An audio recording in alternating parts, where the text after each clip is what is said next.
Yes, that is our focus right now. It affects you and I, really. So, I mean, let's get deep into this one. As you've seen there, we're joined by Comrade Joe Ajaero, who is the president of the Nigeria Labour Congress. He joins us virtually from the nation's capital this morning. Good morning, Comrade Ajaero. Thank you for joining us on the program. Good morning.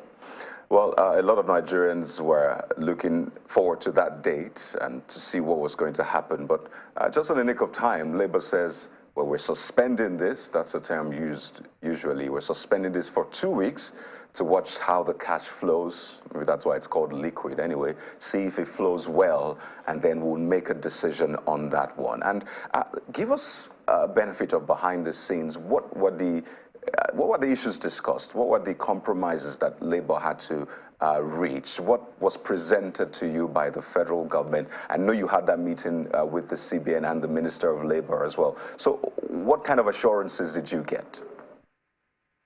Well, what happened wasn't a matter of assurances or compromises. The NLC was clear. We first gave a 1-week ultimatum, and the federal government did not respond to it.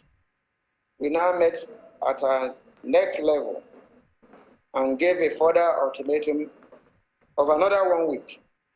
On the basis of that, the CBN rushed to our office the following day, and we gave them, what we want, direct, in unambiguous terms, that, look, every Nigerian should be able to access his cash. You must work on Saturdays and Sundays to ease off this cash crunch before Wednesday, when our ultimatum will expire. And they gave us their commitment that they were going to do that on a daily basis, they were going to push out what they were hitherto pushing out every week. And we monitored it along with them, until the following Wednesday. Through our people in the whole states of the Federation, in the villages, in the towns, and the report we got was, a substantial improvement. People could now go to bank and access their money. And that was what we needed, because we were clear to them that we don't want to look at the so-called statistics of how many billion you are pushing out. Our interest is on whether the common man has been able to access his money. And when we got a certain percentage, and we called our next meeting again and collected reports from all the states of the Federation, and it was substantial, the compliance was substantial. And we said, okay, we should, so that we don't burn our fingers, let's take another 2 weeks to watch whether the compliance will be sustainable. And that was exactly what happened. And we're on it now. On a daily basis, our people are moving around for the next 2 weeks. But let me say it here. The essence of giving an ultimatum is to ensure that you are giving the management or the employer the opportunity to respond, and to satisfy the conditions. And if the conditions are satisfied, there's no need, with such an action. So that's where we are. Okay, so you're saying that before that meeting you had with the CBN and the Minister of Labour on Monday, CBN had come to you before that, because it was just before the weekend last week that the announcement was given that banks should work Saturdays and Sundays. So are you saying that the CBN had met with you last week before Monday's meeting? Exactly. CBN had a meeting with us in my office. They came to my office, and we gave them, our position straight. Operate weekends. Summon commercial banks. And they promised that they were going to meet commercial banks that same evening. Right. They left my office. And then they worked throughout the weekend. The meeting with the Minister of Labour, in fact, at the meeting, I tried to find out, from the minister, that is this really conciliatory meeting? And he said without prejudice that the parties involved are free to meet. I said we have met, and this is where we are. It's only our neck that will call off action. Probably the Minister of Labour were doing their job statutorily. But before that time, the cash crunch has eased off. The CBN had taken our position and they had implemented it. So as things stand right now, Comrade, you're saying that you are satisfied with the level of cash flow, because you said that, I mean, the percentage looks favorable to you, but you watch to see if it is sustained. So right now, are you content, satisfied with the cash flow? As far as our members are concerned nationwide, they are satisfied with minimum doubt, which we want to clear within the next 2 weeks. They are satisfied, maybe banks are not the same. Some of the banks are doing relatively better than others. So we want to monitor the activities of some of the banks who I may not want to mention here so that I don't demarcate them. So those are some of the points that we have now. Let's put satisfaction in proper context, Comrade Ajeru. We read in the papers today that the situation had improved in Abuja, but amid the cash crunch, some of the lessons learned from this naira scarcity was that banking infrastructure is pretty much lacking, particularly in rural areas in the hinterland parts of Nigeria. So what are the findings from your National Economic Council, particularly from those areas, in terms of how liquid Nigerians have become following your intervention and the CBN and the federal government's appeal? Well, there is a little difference between our intervention, and the policies of CBN in terms of banking in rural areas. These are two different things, and those are issues you can't resolve in a day. Prior to this cash crunch, we are not concerned with how they are certain banks in rural areas in some communities. Yes, you are right. There are areas, especially in the rural areas, that you don't even have a bank, that people have to travel. In fact, in some local governments, you may see one bank or the other. Those are things that take a process, if actually that is what a country needs, that is what the banks need. We need to go into them differently. But on this issue of cash crunch, and the effects that it was having on the economy, CBN was like the alpha and omega, almost all facets. The governors had their position, the Apex Bank had their position and all that. And we were at a point that we had to take a firm decision, and that was exactly what happened. So our people monitoring in those areas will not definitely manufacture banks where they don't exist. They were equally monitoring the existing banks and how they have been performing, given the environment they operate in. So that's exactly the situation, and we hope that by the end of next week, we should collect their reports moving forward. Well, the Labour Minister has been quoted as saying that by virtue of Section 7, I believe, .8 of the Trade Dispute Act, once he or she initiates conciliation, that Labour has to maintain status quo on its line of action. This is regardless of whether you are satisfied or not following an intervention. In this case now, the naira scarcity and the directive given to CBN to release cash. So what if you are not satisfied? Wouldn't you be incapacitated by this portion of the Trade Dispute Act to take a legitimate course of action in response to your dissatisfaction? I don't think so. The provision of the Section 7 of the Trade Dispute Act is that if he invites us to a meeting, we will be there to state our position clearly. It is not an act that will tie our hands. And he knows that there are occasions that we have attended meetings, and if no agreement is reached, which is collectively agreed, joint authorship of agreement, we will not be bound by such. So even in the meeting we called, that meeting produced no agreement. We didn't have any agreement. Conciliation could be just to consult the parties on the way forward. That is clear. And one of the weak points of the Ministry of Labour is that they don't have some binding effect in the activities. Go through the law.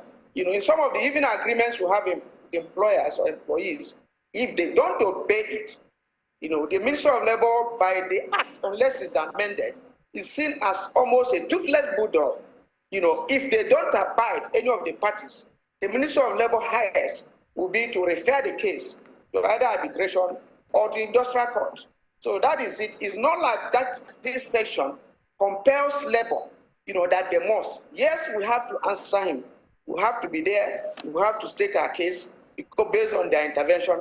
But I say that if the intervention is not satisfactory to the parties, then every party goes their way. And this is not the first time, this is not the second time where meetings were held and actions continue. I can tell you how many meetings they had with us, and then action continues. So both parties, especially through a consensus, must agree and an agreement is produced. Okay, let me bring in this issue. I know that, we're still talking Naira scarcity, and, you also say that it does appear that there is some reprieve coming the way of workers. But even as workers try, still struggling to see if they can lay their hands on this very rare commodity now, I also know that they're also grappling with another issue, the issue of inflation, which is running away with the wind. And it does appear that the 30,000 Naira minimum wage, which was last negotiated, no longer cuts it. So I'm wondering, are you also having another discussion with the federal government on an increase in minimum wage? I think the old minimum wage, cannot sustain anybody, even with what is happening. A lot of problems, Naira scarcity, and at the peak of that Naira scarcity, you discover that if you need 10,000, you have to part with 3,000. And the wage of the worker came back to about 21,000. And the same thing with the issue of price of fuel, electricity tariff, cost of transportation, essential commodities in the market, other domestic products. So the wage of the worker was just eroded, as soon as that 30,000 Naira minimum wage, was announced.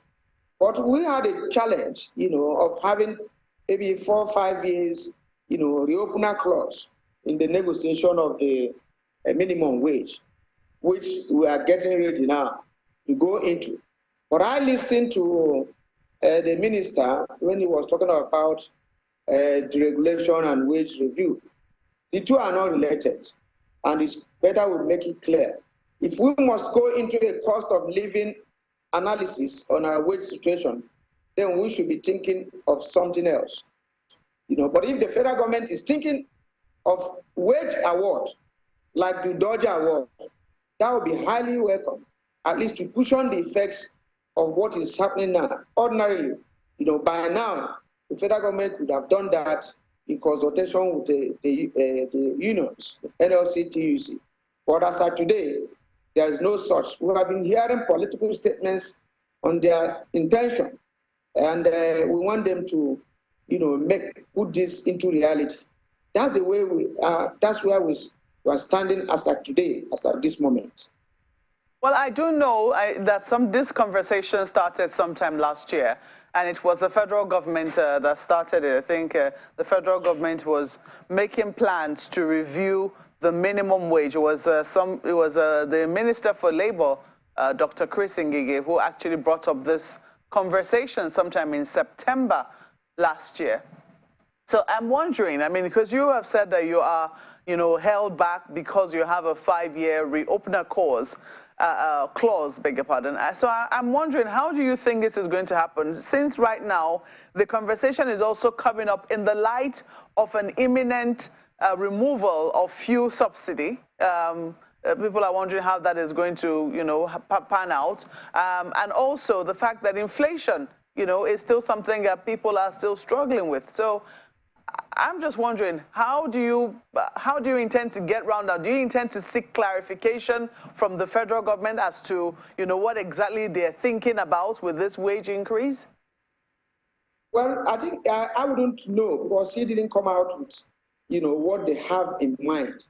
Ordinarily, as we are moving towards the expiration of existing agreements, we should be meeting by now series of meetings. At times it may take 6 months, it may take 5 months, it may take more, in engagement so that we can arrive on something. If that is what he's talking of, and he made that intention known by September, and up to now, the committees have not been inaugurated. Because if they inaugurate a committee for wage review, everyone in this country will know about it. Channels will equally report it. I don't think there's anyone in existence now. But there is pressure equally from our side, on the need, for a kind of wage award, to make sure that people survive this harsh economic situation, which you have mentioned, caused by inflation. And like I told you, this inflation, is almost, met by the actions and inactions of the Nigerian state. You can look at the issue of increase in tariff of electricity, which is dependent on inflation. And you and I know that each time you increase that same tariff, it will equally lead to inflation. And it's a reoccurring decimal.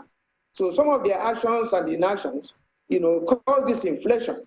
And then we'll have to look at a shock absorber that will take care of this inflation each time it comes. But I don't want to talk about the issue of deregulation, because for some time now, you see in the pages of newspaper, they are telling you they will deregulate, they will do this, they will do that. The NLC will not join issues with them, until they do that their plan. We are holding our plan to our chest. We don't want to go into that inglorious debate, of organizations and bodies and ministries that are all ingenious. That we're talking of one item deregulation for the past 10, 15 years. Okay, Mr. Ajero, if I may interrupt you, Mr. Ajero, there are those who are concerned about the Nigerian Labour Congress and how your agitations appear to be staccato, more or less like one issue after the other. Some are thinking that shouldn't the Labour Congress be thinking of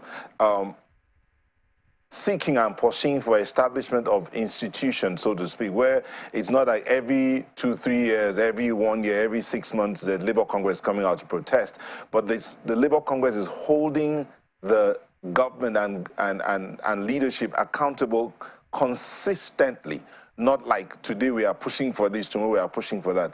Can't we push for establishment of institutions that would last, for instance? Institution, like I think, what do you mean by institution? Because, so that we can understand it clearer. Let's look at for instance, let's look at the issue of corruption, for instance. The EFCC is there, but we continue to hear about corrupt politicians, corrupt leaders who appear to get away with one thing or the other after maybe 3-4 years of prosecution. The case just fizzles out. Has the NLC ever thought about, okay, pushing for the proper prosecution of this case to a conclusive end? Has the NLC ever thought about going on strike to see that these people are punished as they should be for depriving the nation or the people of their resources? The laws of this land makes almost any of those accused to be innocent, until the court finds them, guilty. So the NLC will not preempt, what the courts are supposed to do.